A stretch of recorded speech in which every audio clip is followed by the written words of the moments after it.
मैं doctor Arvind Verma, assistant professor समाजशास्त्र विभाग। आज आपके सामने मैं लेके आया हूँ सामाजिक शोध से संबंधित बहुत ही महत्वपूर्ण टॉपिक तथ्य, यानी कि डेटा क्या है, इसके प्राथमिक एवं द्वितीयक प्रकार और इसका सामाजिक शोध में क्या विशेषता है आदि, इसके बारे में हम लोग आज इस स्लाइड के माध्यम से, इस वीडियो के माध्यम से आपसे चर्चा करेंगे। तो आगे बढ़ते हैं। तथ्य तथ्य क्या है? तथ्य का अर्थ, मीनिंग ऑफ डेटाज। सबसे पहले मैं आपको बताना चाहूँगा कि तथ्य एक्चुअली है क्या। किसी भी सर्वेक्षण, शोध या अनुसंधान के लिए सामग्री या तथ्यों का संकलन अत्यंत आवश्यक है। जब तक शोध विषय में संबंधित तथ्यों को निश्चित प्रविधियों को काम में लेते हुए एकत्रित नहीं किया जाएगा, तब तक शोध के आधार पर कोई निष्कर्ष हम नहीं निकाल सकते और न ही किसी प्रकार के नियमों का ही प्रतिपादन किया जा सकता। तथ्य संकलन शोध प्रक्रिया का एक बहुत ही महत्वपूर्ण चरण है। जिस प्रकार ईंट, चूना, पत्थर, सीमेंट, बजरी, लकड़ी, लोहे आदि के बिना किसी भवन का निर्माण नहीं किया जा सकता, ठीक उसी प्रकार तथ्यों या सामग्री के बिना शोध का कार्य संपन्न नहीं किया जा सकता। तो अब बात करते हैं कि तथ्य क्या है। तथ्य का तात्पर्य ऐसी सभी सूचनाओं, सामग्री व आंकड़ों से है जो कि क्षेत्रीय कार्य या फील्ड वर्क और द्वितीयक स्रोतों, सेकेंडरी सोर्सेज के माध्यम से प्राप्त किए जाते हैं। तो यहाँ पर एक द्वितीयक स्रोत का नाम लिया गया है, तो ये आगे स्लाइड में हम इसमें भी डिस्कस करेंगे। अब टाइप्स ऑफ डेटा, तथ्य के प्रकार। तथ्य मुख्यतः दो प्रकार के होते हैं। नंबर एक, प्राथमिक तथ्य, जिनको प्राइमरी डेटा भी कहते हैं, और दूसरा द्वितीयक तथ्य है, सेकेंडरी डेटा भी जिनको कहा जाता है। तो प्राथमिक तथ्य, प्राथमिक तथ्यों का संकलन प्रथम बार शोधकर्ता या उसके सहायकों के द्वारा क्षेत्रीय कार्य के आधार पर किया जाता है। इसमें पीवी यंग ने प्राथमिक तथ्यों की परिभाषा इस प्रकार दी है। प्राथमिक तथ्य या सामग्री का तात्पर्य उन सूचनाओं एवं आंकड़ों से है जिनको प्रथम बार संकलित किया गया हो तथा जिनके संकलन का उत्तरदायित्व शोधकर्ता का अपना हो। तो इस प्रकार से पीवी यंग ने इस प्राथमिक तथ्य को परिभाषित किया है। अब बात करते हैं इनकी प्रमुख विशेषताओं की।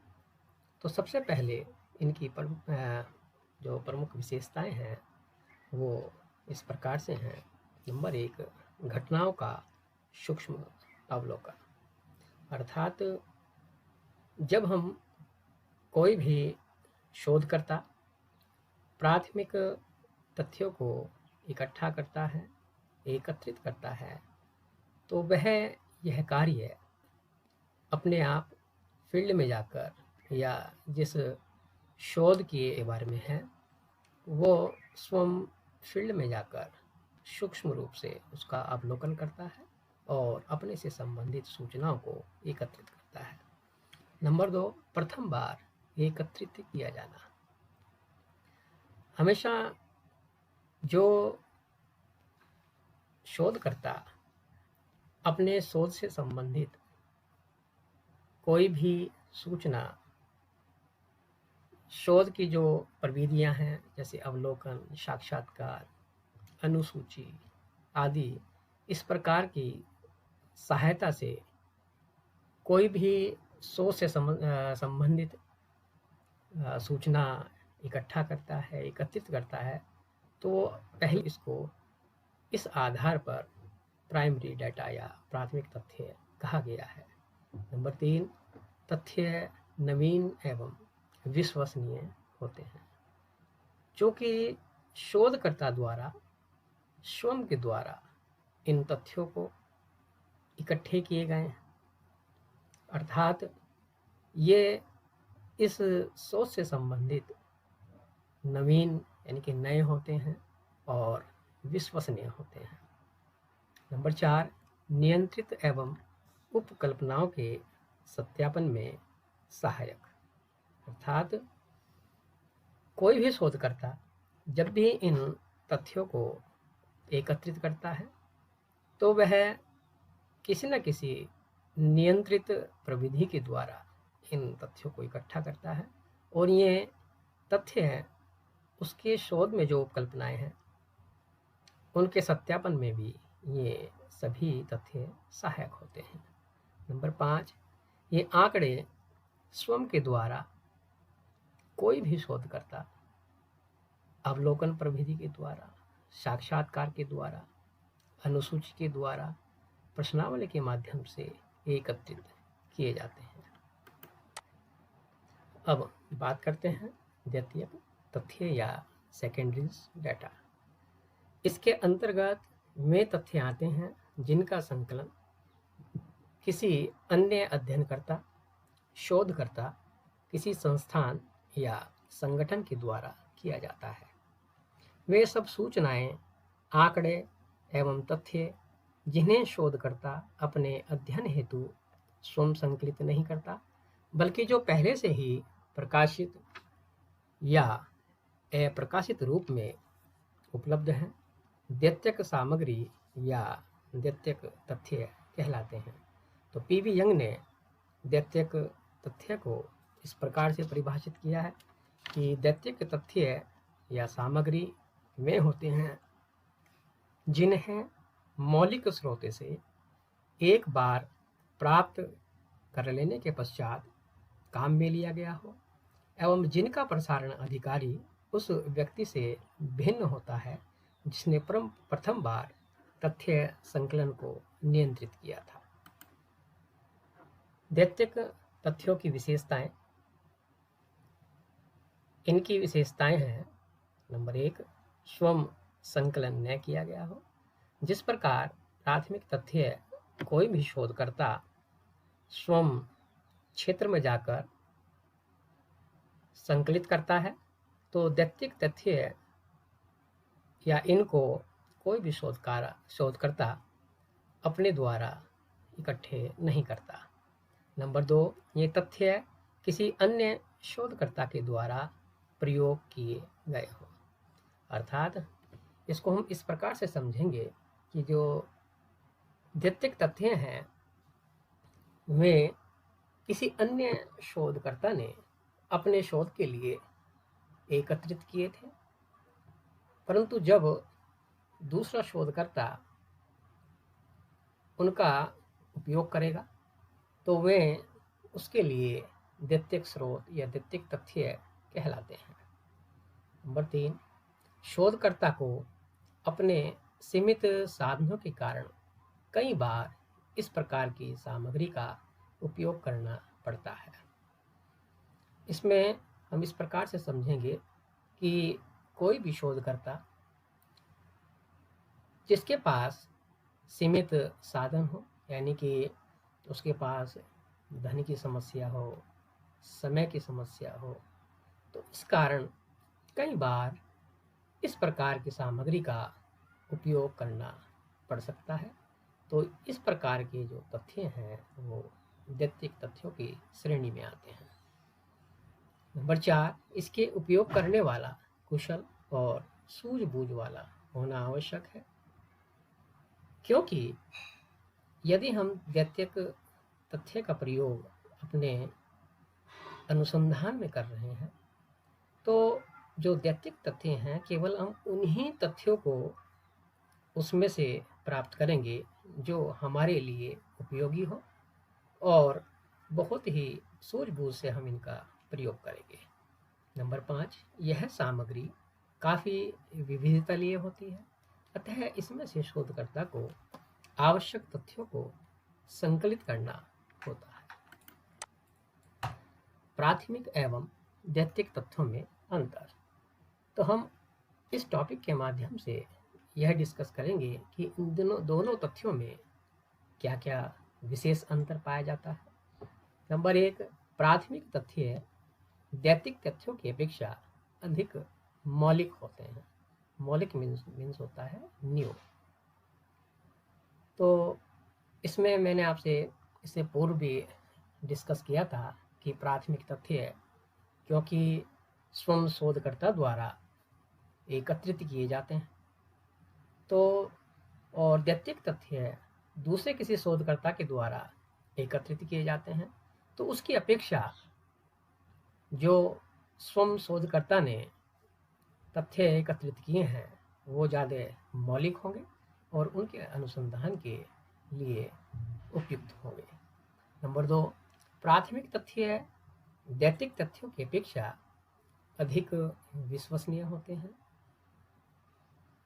ये चूँकि प्राथमिक तथ्य शोधकर्ता द्वारा स्वयं किसी नियंत्रित प्रविधि के माध्यम से एकत्रित किए हैं और अपनी जो शोध समस्या है उसके अनुसार शोधकर्ता उनका चुनाव करता है, तो दैत्तिक तथ्यों से या दैत्तिक तथ्यों की अपेक्षा प्राथमिक तथ्य अधिक विश्वसनीय होते हैं और शोधकर्ता प्राथमिक तथ्यों पर ही ज़्यादा विश्वास करता है। नंबर 3, प्राथमिक तथ्य नवीन होते हैं जबकि दैत्तिक तथ्य पुराने होते हैं। प्राथमिक तथ्य जो कि खुद शोधकर्ता द्वारा स्वयं अपने शोध के लिए इकट्ठे करते हैं, अतः वे तथ्य उसके लिए नवीन होते हैं, जबकि दैत्तिक तथ्य जिनको दूसरा शोधकर्ता पहले से ही उपयोग कर चुका हो उसके तुलना में प्राथमिक तथ्य नवीन होते हैं, नए होते हैं। नंबर 4, प्राथमिक तथ्य शोधकर्ता के द्वारा स्वयं एकत्रित किया जाता है जबकि दैत्तिक तथ्यों को अन्य के द्वारा एकत्रित किया जाता है। इसके बारे में मैंने आपको पूर्व में भी कई बार इसकी चर्चा हो चुकी, तो मुझे आशा है कि आप इसको समझ गए होंगे। नंबर 5, प्राथमिक तथ्य शोधकर्ता के द्वारा स्वयं के निर्देशन में एकत्रित किए जाते हैं जबकि दैत्तिक तथ्य अन्य के द्वारा एकत्रित एवं उपयोग किए हुए होते हैं। तो दैत्तिक तथ्य को ही इसलिए दैत्तिक तथ्य कहा गया है क्योंकि शोधकर्ता या अन्य शोधकर्ता उनका उपयोग अपने शोधों में कई बार कर चुके होते हैं। अर्थात यह हम कह सकते हैं कि दैत्तिक तथ्यों की अपेक्षा प्राथमिक तथ्य अधिक मौलिक होते हैं, अधिक विश्वसनीय होते हैं, अधिक नए होते हैं और उनको एकत्रित करते हुए चूँकि ये शोधकर्ता के स्वयं के निर्देशन में इकट्ठे किए जाते हैं, तो इसलिए ये शोध के लिए बहुत ही उपयोगी होते हैं। अब बात करते हैं तथ्यों के एकत्रीकरण के प्रमुख स्रोत, यानी कि जो हम प्राथमिक तथ्य या दैत्तिक तथ्य किन किन स्रोतों के माध्यम से उनको एकत्रित करते हैं, इसके बारे में हम इन बिंदुओं का ऊपर चर्चा करेंगे। तो सबसे पहले बात करेंगे प्राथमिक स्रोत। तो प्राथमिक स्रोत वे स्रोत होते हैं जिनके माध्यम से कोई भी शोधकर्ता अपने शोध से संबंधित प्राथमिक तथ्यों को एकत्रित करता है। इसमें हम कुछ प्रविधियों की चर्चा भी करेंगे। तो सबसे पहले अवलोकन, ऑब्जर्वेशन। तो हम अवलोकन के बारे में यहाँ थोड़ा बहुत बताएंगे कि अवलोकन तथ्य संकलन के प्राथमिक स्रोत के अंतर्गत आता है। इसमें अध्ययनकर्ता स्वयं अध्ययन स्थल पर पहुंचकर घटनाओं, दशाओं, वस्तुओं, रीति रिवाजों एवं व्यवहारों को निष्पक्ष रूप से देखता है, तटस्थ होकर उनका अवलोकन करता है और इस आधार पर तथ्यों को एकत्रित करता है। इस प्रविधि का सफल प्रयोग सीमित क्षेत्र में ही किया जा सकता है। साथ ही ऐसा अध्ययन लोगों के विचारों, विश्वासों, भावनाओं एवं मनोवृत्तियों से संबंधित नहीं होना चाहिए, क्योंकि इनका अध्ययन अवलोकन प्रविधि से नहीं किया जा सकता। तो इन सभी प्रकारों की हम अपने नए वीडियो में चर्चा करेंगे, क्योंकि अवलोकन एक पूरा ही अपना अलग टॉपिक है, जिसके बारे में हम अलग से विस्तार से चर्चा करेंगे। तो दूसरा है साक्षात्कार। इस प्रविधि के माध्यम से शोधकर्ता अपने अध्ययन से विषय से संबंधित विभिन्न व्यक्तियों से सीधा संपर्क स्थापित कर बातचीत करता है और अपने अध्ययन हेतु आवश्यक सामग्री एकत्रित करता है। तो इस प्रविधि को साक्षात्कार विधि के नाम से पुकारते हैं। तो इसके माध्यम से भी कोई भी शोधकर्ता अपने शोध से संबंधित प्राथमिक तथ्यों को एकत्रित करता है। तो इसमें तीसरे नंबर पे है अनुसूची, यानी कि शेड्यूल। शेड्यूल क्या है? अनुसूची प्रश्नों की एक सूची होती है जिसे शोधकर्ता स्वयं या उसके प्रगणक क्षेत्र में जाकर सूचनाओं या सूचनादाताओं से प्रश्न पूछकर उत्तरों को अपने आप ही भरते हैं। इस विधि में अनुसंधानकर्ता तथा सूचनादाताओं के बीच अनुसूची के माध्यम से प्रत्यक्ष संपर्क स्थापित हो जाता है। तो इस विधि की सहायता से केवल अशिक्षित व्यक्तियों से ही सूचनाएं सुगमता से प्राप्त कर ली जाती हैं। यह सूचना प्राप्ति का काफ़ी विश्वसनीय स्रोत है। तो इस विधि को हम अनुसूची भी कहते हैं।